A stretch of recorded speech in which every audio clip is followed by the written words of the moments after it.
सबसे पहला प्रश्न है कि निष्काम कर्म क्या होता है और इस कर्म को कैसे किया जाए और किस तरीके से इसको समझा जाए। ये थोड़ा सा जटिल विषय है क्योंकि भगवान श्री कृष्ण ने गीता में निष्काम कर्मयोग के बारे में बताया है और जिसमें कहा गया है कि जब भी कोई कर्म करें बिना किसी कामना बिना किसी फल की इच्छा की प्राप्ति के आप करते हैं और सारे कर्म ईश्वर को समर्पित करते हैं अपने, तो वो ऐसा व्यक्ति निष्काम कर्मयोग करता हुआ ईश्वर की को परम पद को प्राप्त होता है, ईश्वर को प्राप्त करता है।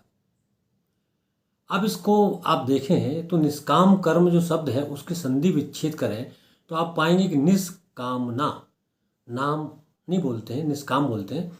बिना किसी कामना के बिना किसी फल के अगर कोई कर्म किया जा रहा है तो निश्चित रूप से वो निष्काम कर्म कहलाएगा। पर क्या ऐसा सांसारिक जीवन में व्यवहारिक जीवन में संभव है कि हम बिना किसी फल की इच्छा के कोई कर्म को कर सकें? क्योंकि हम देखते हैं कि हम पहले ये देखते हैं कि फल क्या मिलेगा और उस फल के हिसाब से हम कर्म को अपना जोड़ते हैं कि किस तरह का कर्म किया जाए और किस तरह से उस टारगेट को अचीव किया जाए जिसको हम तय करते हैं।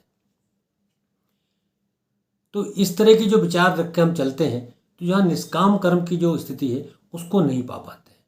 उसका कारण ये है कि निष्काम कर्म करने के लिए आपको एक विचारधारा, एक विचार, एक दृष्टिकोण, एक भावना ये आपके मन में गहरे रूप से बनाना पड़ेगी कि हम इस सृष्टि पर अगर आए हैं तो परमात्मा ने किसी उद्देश्य की पूर्ति के लिए, किसी कर्म को करने के लिए हमें भेजा है।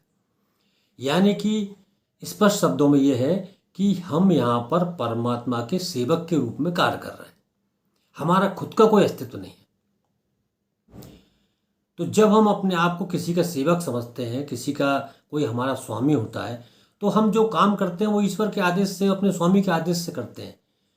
अगर आप किसी को भोजन कराते हैं और भोजन कराने के बाद में आप उस व्यक्ति से अपेक्षा रखते हैं कि वो आपको धन्यवाद दे, आपकी जय जयकार करे, आपकी प्रसिद्धि करे, तो वहाँ आपका भोजन कराना उसको निरर्थक है, क्योंकि वहाँ आप कोई कामना लेके बैठे, वो निष्काम नहीं है।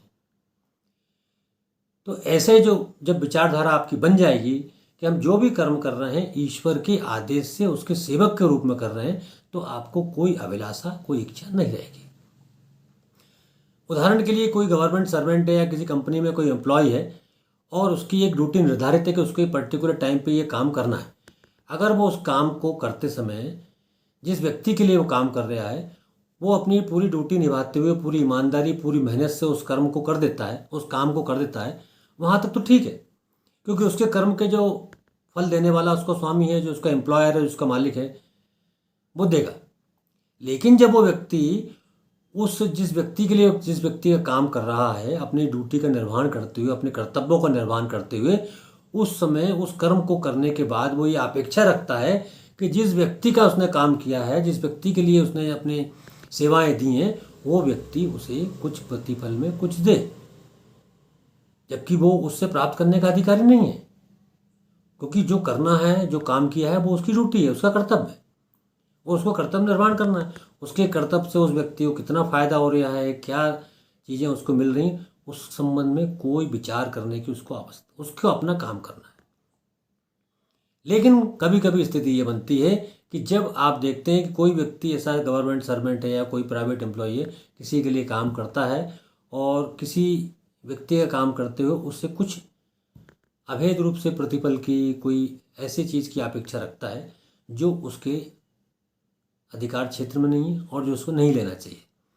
तो ऐसी स्थिति में क्या होता है, रिश्वत के जुर्म में गिरफ्तार होता है, जेल जाता है, सजा भोगता है, परिवार परेशान होता है, बहुत सारी समस्याएं उसको आती हैं। तो यहाँ ये हुआ कि निष्काम कर्म करना था उसे और उसका फल देना उसके स्वामी के हाथ में था, लेकिन उसने कामना करी और कामना से उसको कष्ट प्राप्त हुआ। या इसी तरह आप अपने व्यवहारिक जीवन में देखें, अगर कोई व्यक्ति, कोई गरीब है, कोई भूखा है, उसको आपने भोजन करा दिया, यहाँ पर आपकी विचार ये होना चाहिए कि आपने जो भोजन कराया वो ईश्वर के आदेश से, क्योंकि जो भूखा व्यक्ति आपको दिखा और आपके मन में ये भावना प्रेरित हुई, ये भाव जागा कि मुझे इसको भोजन कराना है, ये आप स्वतः ही नहीं सोच सकते, ये परमात्मा ने आपके हृदय में डाला है, आपके मन में डाला है। क्योंकि उस व्यक्ति के को भोजन देना परमात्मा का दायित्व है, आपका नहीं था। अब परमात्मा तो स्वयं आकर उसको भोजन नहीं करा सकते, तो वो अपने सेवकों के माध्यम से ये काम करेंगे, और सेवक आप हो, हम हैं। उन्होंने आपको आदेश दिया इस तरह के मन में भाव जागृत करते हो कि इस व्यक्ति को भोजन कराया जाए। आपने उसको भोजन करा दिया। अब आपको यह सोचना है कि आपने परमात्मा के आदेश से उसको भोजन कराया, आपका काम खत्म। अब वो व्यक्ति भोजन करने के बाद में उठ कर चल दिया। उसने ना तो आपको धन्यवाद दिया, ना आपको बोला कि आपकी जय हो और आप बहुत आगे बढ़ें और आप ऐसा करें, आपके बच्चों में बहुत आगे, परिवार में, इस तरह की कोई दुआएं वगैरह कुछ नहीं। और वो खा के चला गया। अब क्या होगा? आपकी कामना थी कि आपको बुरा लगा उसका, क्योंकि आपकी कामना थी कि वो आपके बारे में बहुत कुछ बोले, आपको धन्यवाद दे, आप बहुत भले आदमी हैं, बहुत दयालु हैं, बहुत कृपालु हैं, और जाने क्या क्या। पर उसने ऐसा नहीं किया। यहाँ आपकी कामना पूर्ण नहीं हुई, आप असंतुष्ट हो गए। अब क्या करेंगे आप? आपके मन में विचार आएगा कि लोगों को खिलाना बेकार है, बड़े एहसान फरामोश से, मैंने तो अपने जेब से, अपने घर से लाके इसको भोजन कराया, और ये व्यक्ति बिना धन्यवाद दिए, बिना मेरे बारे में कुछ बोले चल दिया। तो वहाँ पर आपके मन में जो पहले प्रेम था, जो दया थी, जो परोपकार की भावना थी, वो समाप्त हो जाएगी। वहाँ आपके मन में, हृदय में, आपके हृदय में क्रोध उत्पन्न हो जाएगा उस व्यक्ति के लिए। एकदम आप परिवर्तित हो जाएंगे। थोड़ी देर पहले देव थे, अब दानव की परिस्थिति में आ जाएंगे, और आपको दुख होगा कि ऐसा ऐसा नहीं हुआ। और आगे आपका विचार होगा कि किसी भूखे को भोजन कराना नहीं है, क्योंकि सब मतलबी हैं, बेकार लोग हैं, एहसान फरामोश हैं, और दुनिया में किसी का भला नहीं करना चाहिए। इस तरह के भाव आपके मन में जागृत होने लगेंगे। आप उन्नति की बजाय अवनति की ओर बढ़ने लगेंगे। तो जब ऐसी स्थिति है, तो यहाँ भी आपने परोपकार किया, सब कुछ किया, लेकिन निष्काम नहीं होने से आपको दुख का भागी बनना पड़ा। और नौकरी में भी आप देखें, जहाँ आपको कामना नहीं करना चाहिए थी, आपने कामना की और आप जेल गए। तो दोनों ही परिस्थिति में जब आप निष्काम कर्म करते हैं, तो सबसे पहले ये समझना जरूरी है कि जिससे आप कामना कर रहे हैं, क्या वो आपके कामना को पूर्ति करने की स्थिति में है, या आपको करना चाहिए। क्योंकि आपको परोपकार करना है, आपको भलाई करना है, सिर्फ करना है, कोई मतलब नहीं है कि फल क्या मिलेगा। कई लोगों को आपने देखा होगा, मंदिर में या किसी भी संस्थान में कोई वाटर कूलर भेंट करते हैं या कुछ भी चीज़ भेंट करते हैं, उस पर नाम लिखते हैं कि फलाने फलाने व्यक्ति द्वारा सप्रेम भेंट, फलाने फलाने द्वारा दान किया गया। क्या मतलब इन चीज़ों का? जब आप निष्काम हैं तो आपको क्यों लिखने की ज़रूरत है? आपके मन में कामना है कि लोग आपका नाम पढ़ें, आपको दयालु समझें, आपको कृपालु समझें, आपकी वाह वाह हो, कोई मतलब नहीं। आप कामना लेके कर रहे हैं ना, वो तो कामना की कोई आवश्यकता नहीं थी वहाँ पर। तो जब इस तरह से दान करते हैं, उस दान का कोई मतलब नहीं, निरर्थक है वो। हाँ, आपको अगर निष्काम रूप से करना है, क्योंकि आप ईश्वर के आदेश से वो भलाई कर रहे हैं, आप अपना काम करिए, ये जो देना है वो दे दीजिए, देखने वाला परमात्मा है।